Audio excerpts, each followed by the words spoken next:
Whatto chaps, I'm Magical Mike, and I thought I'd do a Q&A for April because, I've not done it before and people have been asking me questions, so let's get straight into it.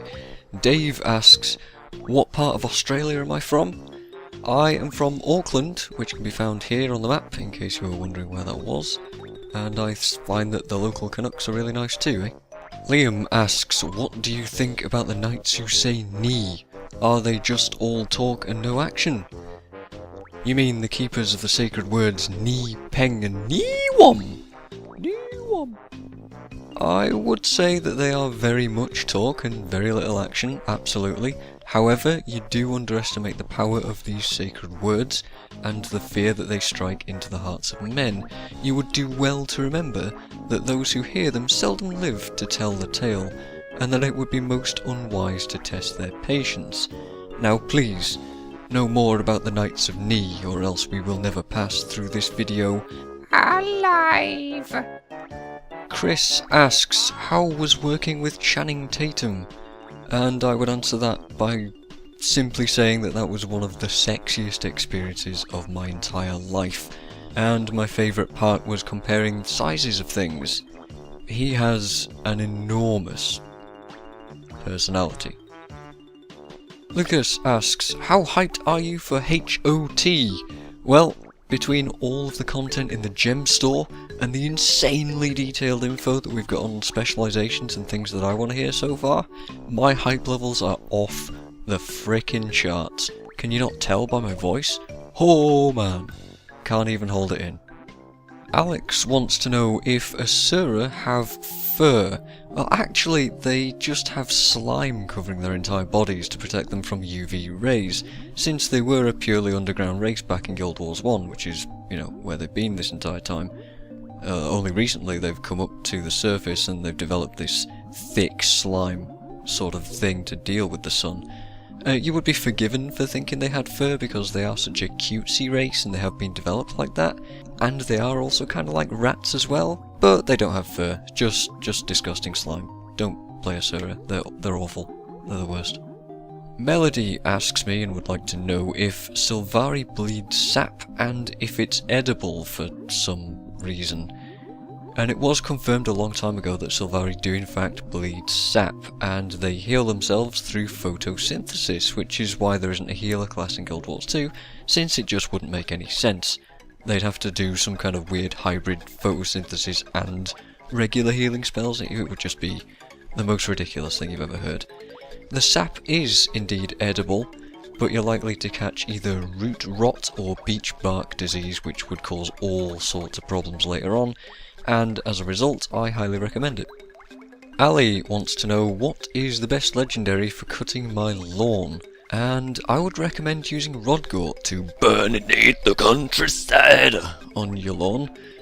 Just be careful with how liberally you apply it. You want to really get the fire going and try to spread it as much as possible. Get all that lawn nicely cindered, burnt to ash. That would be just the ticket, I think. Speedrunner Pete asks me, which is the best mini for combat? And there's a funny story actually. I tried doing all sorts of tests. I checked the entire stock of mini pets that I own, including things like Mr. Sparkles and expensive stuff like the Carcas. I compared all their combat values and their stats in dungeons and all this sort of stuff and did DPS tests, and it turns out that the mini brown bear is identical in effectiveness to a ranger with a brown bear, which makes it the top tier mini pet for speedruns, without question. It's even more important to use the brown bear mini pet than using dungeon potions and food in dungeons, since this mini can contribute as much as having another entire ranger player in the party. So I expect this to hit the meta pretty quickly now that this information's got out. And you're very welcome. The research stats will be available somewhere at some point, maybe. Probably not, they won't. No. Adam wants to know, did I hear about the guy who got his left side cut off? I did, but he's alright now. Shannon asks, where can I buy health potions? And this is a common question, and the answer is really, really easy if you just take the time to Google it. I can't believe you would be this misinformed. Firstly, you load up Act 1 of the expansion, making sure you're on the Witch Doctor since he gets a discount on potions thanks to his alchemy skills. Then you make sure that you're also on Adventure Mode, very important, since Heart of Thorns adventures are also very important themselves. Then you go into Act 1, you check out this Miner Guy's inventory, and if you have the right masteries unlocked, then boom, health potions. Easy as that. And sometimes you might also find legendary potions as drops from monsters. You gotta get lucky and keep your eyes out. So yeah, make sure you got the masteries and stuff. Ben asks, can I join your guild?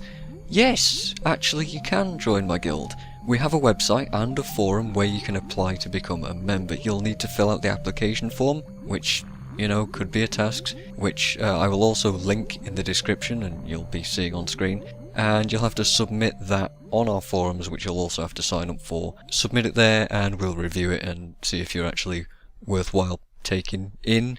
After you get past that lengthy process, that's really worthwhile, by the way, we will let you into a hardcore worm run where you'll be reviewed on your ability to stack, stand still and do basic DPS and tasks like killing things with spamming skill 1 and occasionally meteor shower. It's pretty serious business, so I wouldn't say to get your hopes too high of getting in so easily. You might have to try several times, but don't worry, practice will make perfect. Karen asks, what is the function of a rubber duck? Well, this is a ridiculous question, as I'm sure everyone has already cottoned on to by now. Rubber ducks exist solely for the purpose of determining if a person is a witch in regions where regular ducks are not readily available. It's obvious when you think about it for just a second there. PvP Chris 420 asks, why can't I PvP in PvE zones? I would ask you, Chris, if you've heard about World vs World. There's a bunch of PvE zones there that gankers love to run around in, and I'm sure you'd fit right in. Edge of the Mists is another place where you can interrupt people doing PvE content. There's a lot of tryharding that goes on in both of these places, and you could really exploit that. Just ask Maguma or the GVG community about all that stuff, and they'll be more than happy to tell you all about their tryhard stuff. As for regular PvE zones and dueling and things like that, I don't know, actually. I think the best thing to do is to use knockbacks all the time on enemies that melee players are trying to kill, which can often initiate some chat PvP. Maybe even try asking if they're mad about it a few times as well. And if that isn't effective, I don't know, just keep trying, you'll probably get through to them eventually. Dean wants to know which class is the cowboy class in Guild Wars 2, and my answer there is Thief, because you get early access to dual pistols, you can, go gunslinging, rifles have definitely 100% been confirmed for the specialisation, they can wear trench coats and cowboy hats, and they will be the only profession in Heart of Thorns that will be able to ride centaurs. I am just kidding, obviously. Revenants will also be able to ride centaurs when in Ventari stance. And on that subject, Isaac wants to know, where can I buy mounts in Guild Wars 2? Currently you can't buy mounts in Guild Wars 2, unfortunately, which is a great shame. I'm sure you'll be disheartened to hear.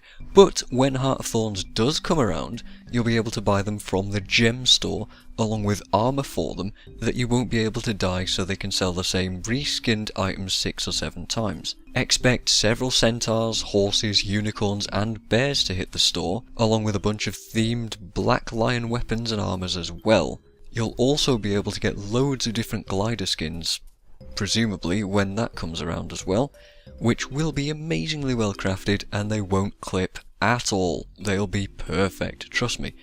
Just don't expect to be able to get any of these things as in-game rewards, because that would be utterly ridiculous and, if I do say so myself, entitled. Anonymous asks me, how do I shot web? Well, the trick to this is actually plugging in your GameCube controller to the Firewire port and hitting both shoulder buttons at the same time. Turns out this is much more effective to shout web swing every time you do this as well. Preferably into a microphone. If you're on VoIP, any kind of voice chat with other people, do that as well, because they need to hear when you're firing your webs. It's highly important. And, on the subject, if anyone's wondering, I think Spider-Man would easily beat Doctor Who in a fight, which is another common question I get, so I thought I'd address that just there. Rob asks me, what is your favourite game of all time? And this is a reasonably difficult question. I would say for the longest time that I would have said Ocarina of Time is my favourite, however cliche that might be. But recently some other stuff has been occupying me, and I have to say, I've discovered a newfound love for dress-up and pony simulator games. It's really hard to pick just one out of so many of these quality games though, and I'm really starting to enjoy point-and-click horror games on Newgrounds. Those jump scares are amazingly great, they're so well crafted, and they really get my heart racing every single time. Dave asks me a rather difficult question to answer. He wants to know what happened to the other guy that I used to do videos with. And I get this question a lot, and it is difficult for me to answer it since it's kind of unfair to him and he really needs to answer it himself, even though he never will. But without going into any real detail, I'll say that Guild Wars Buddy joined the military and just has more important things to do than YouTube. And that's fair enough, I fully support him in his career choice and wish him the best. And finally, Anna wants to know if there's any plans for new series coming up on the channel. And I was thinking of coming up with some contrived challenge to pander to views and drag out Guild Wars 2 content, but instead I have my eye on another game entirely that you might have heard of it. It isn't really that popular on YouTube, and I think it'd be some kind of huge revolutionary concept and step forward for me, but I reckon that it could just take off in a huge way and really catapult the channel forwards. But we'll just have to see how that goes really. I don't know how people are going to react to that sort of thing. Anyway, that is it for this month's, this week's, this fortnight's Q&A. I don't know, if you guys want to see more of this kind of a Q&A, then go ahead and ask me some questions in the comments and I'll try and get round to them at some point, because this kind of content is incredibly easy filler to do. Hard, difficult, takes a long time to get these things done. Yes, it does. And that's it. Yeah, April Fools, if you hadn't already figured that out. Seriously, if you hadn't already figured that out, then you really need to just stop and think for just a minute. All of this was just a massive, massive troll, and none of these questions are even real. Anyway, sorry to burst the bubble and everything, but that's it. I'm gonna go. Thank you guys for watching, and I will see you guys next time.